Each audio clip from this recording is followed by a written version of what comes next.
안녕하세요. 위아더원입니다. 제 닉네임을 어렵게 사시는 분들에게 혼자가 아니라는 의미로 위아더원이라고 붙였습니다. 우린 혼자가 아니라 함께니까요. 제가 유튜브에서 이야기할 것은 바로 파이어족에 대한 이야기입니다. 파이어족이라는 말을 들어보신 적이 있으신가요? 파이어족은 경제적 자유를 이루어 조기 은퇴를 목표로 하는 라이프 스타일입니다. 최근 2030, 40을 사이로 벼락거지, 삼포세대, 흑수저 같은 단어들 때문에 희망을 잃으신 분들이 많다고 생각이 듭니다. 저도 평범한 직장인으로서 그런 좌절을 느껴본 적이 있습니다. 하지만 파이어족의 개념을 알게 되면서 꾸준히 노력하면 누구나 경제적 자유를 이룰 수 있다는 희망을 가지고 있습니다. 이 영상은 금융 공부를 시작하기 두려운 분들, 조기 은퇴를 꿈꾸는 분들, 그리고 저처럼 평범한 모든 분들에게 누구나 할 수 있는 투자를, 저축을, 부수입을 파이어학교이론이라는 이름으로 공유해 보려고 합니다. 너무나 평범한 제가 조금씩 성과를 내고 있는 방법이니까 자극적인 뉴스 기사에 이번 생은 망했다라고 포기하지 마시고 저와 함께 따라해 보면서 이번 생은 잘 됐다라고 생각하게 되시기를 바랍니다. 제 영상을 보고 파이어족을 꿈꾸는 모든 이들을 두 손 모아 응원합니다.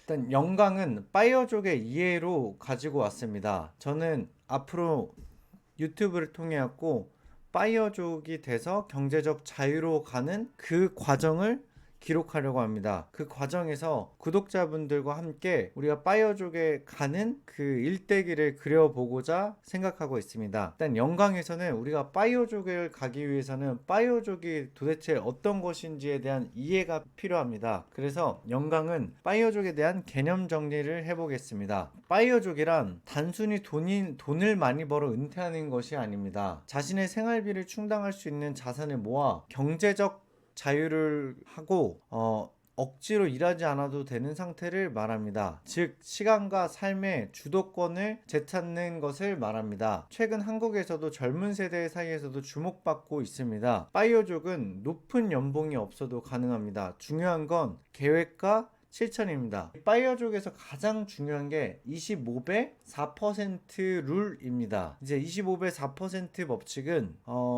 25배 법칙 먼저 설명을 드리면 연간 생활비의 25배를 모으면 은퇴 자금이 됩니다. 예를 들면 한 달에 300만 원을 쓴다면 연간 생활비는 3,600만 원이 됩니다. 이 3,600만 원을 25를 곱하게 되면은 9억 원이 되는데 자기가 9억 원만 있게 되면은 은퇴를 할 수 있다는 것입니다. 이제 4% 룰, 4% 룰은 이 9억 원을 4%, 즉 연간 3,600만 원을 인출해도 자산이 30년 이상 유지됩니다.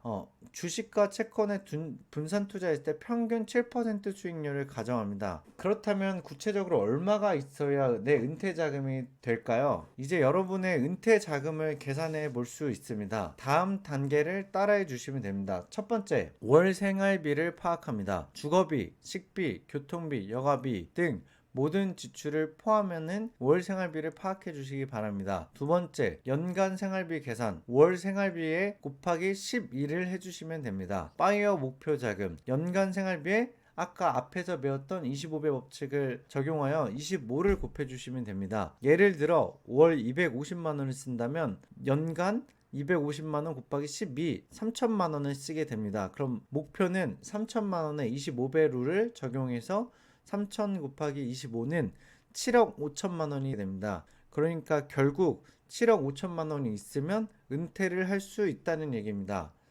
정확한 계산을 위해 예기치 않은 의료비나 여행비도 고려해 주시면은 훨씬 더 능동적으로 은퇴 자금을 계획할 수 있을 것 같습니다. 우리는 15배 목표 금액을 만들었다면 4%를 인출하면서 사용하는 것이 핵심입니다.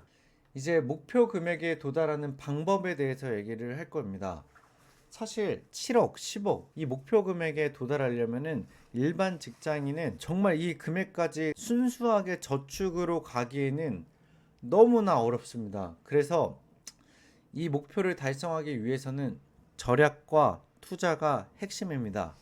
일단 절약은 시드머니를 만들어야 됩니다. 예를 들면 지출을 추적하고 불필요한 소비를 줄이셔야 됩니다. 예를 들면 넷플릭스 구독, 유튜브 프리미어 구독, 이 구독료만 줄여도 충분히 생활비 절약이 가능합니다. 그리고 저축률을 그래서 높이셔야 됩니다. 연봉이 5천만 원이면 실수령액이 4천만 원 정도가 될 텐데 생활비를 2천만 원 정도 쓴다고 하면은 2천만 원 저축이 가능합니다. 이렇게 시드머니를 계속 늘리셔야 됩니다. 그리고 두 번째, 투자입니다. 투자로 우리 목표 금액에 빠르게 다가갈 수 있어야 됩니다. 투자에는 인덱스 펀드, 그리고 ETF, 코스피나 S&P 500 지수를 추종하는 상품에 계속적으로 월급이 나오면 투자를 하는 방법입니다. 두 번째, 부동산입니다. 사실 부동산은 소액으로 접근이 어렵기 때문에 이거는 일정 시드머니가 올라가면은 도전해 볼 수 있습니다. 하지만 이 바이오족을 준비하는 개인으로서 이 부동산을 사고 팔고 하는 문제는 사실 논외이기 때문에 소수이기 때문에 우리의 전략은 인덱스 펀드나 ETF를 모아가는 걸로 계획을 세울 것입니다. 그리고 복리의 마법, 매년 1,000만 원을 7% 수익률로 투자하면 20년 후 약 4억 4천만 원이 됩니다. 그래서 이 투자는 한 살이라도 어릴 때 최대한 빨리 지금부터 하면 됩니다. 그 다음에 할 수 있는 방법이 첫 번째는 절약이었고, 두 번째는 투자였고, 세 번째는 추가 수입입니다. 부업이나 승진을 통해 수익을 늘리면서 저축률을 높여가는 겁니다. 예를 들어 프리랜서 작업이나 온라인 강의로 월 50만 원을 추가로 벌면 연간 600만 원을 더 투자 및 저금을 할 수 있습니다. 바이오족이 되기로 결심하고 시드머니를 모을 때 월급으로는 자산이 잘 늘지 않아서 포기하고 싶고 지루할 수 있습니다. 이거는 저도 겪고 있는 부분인데, 하지만 자본금이 쌓이고 투자가 본격화되면 스노우볼 효과로 빠르게 자산이 증식할 수 있습니다. 예를 들어 3천만 원을 모아 투자를 시작하면 그 경험만으로도 동기가 생기고 점점 자산이 불려나가는 걸 볼 수가 있을 것입니다. 절약과 투자로 투자를 병행하면 바이오족 목표에 계단식으로 점프하면서 꼭 가까워질 것입니다. 생활비를 적게 쓰고 투자를 잘 이어나간다면 4% 25배 법칙에 의해 조기 은퇴나 경제적 자유, 경제적 독립은 그렇게 먼 얘기가 아닙니다. 그러니까 바이오족을 중간에 포기하지 말고 시행착오를 겪으면 성장한 이야기를 유튜브를 통해 담아둘 테니 그 글을 보고 의견 나누면서 함께 바이오족에 도달해 봅시다. 바이오족을 꿈꾸는 나와 같은 평범한 그대를 응원합니다. 다음 영상에서는 구체적인 투자 전략과 절약 팁을 다룰 예정입니다. 채널 구독과 좋아요, 그리고 여러분의 바이오 목표를 댓글로 공유해 주시면 함께 경제적 자유를 함께 나아갑시다. 감사합니다. 저는 이 채널을 통해서 다양한 부업, 그리고 절약하는 방법, 그리고 바이오족에 가는 여정까지의 그 기간을 모두 이 영상을 통해 기록하도록 하겠습니다. 감사합니다.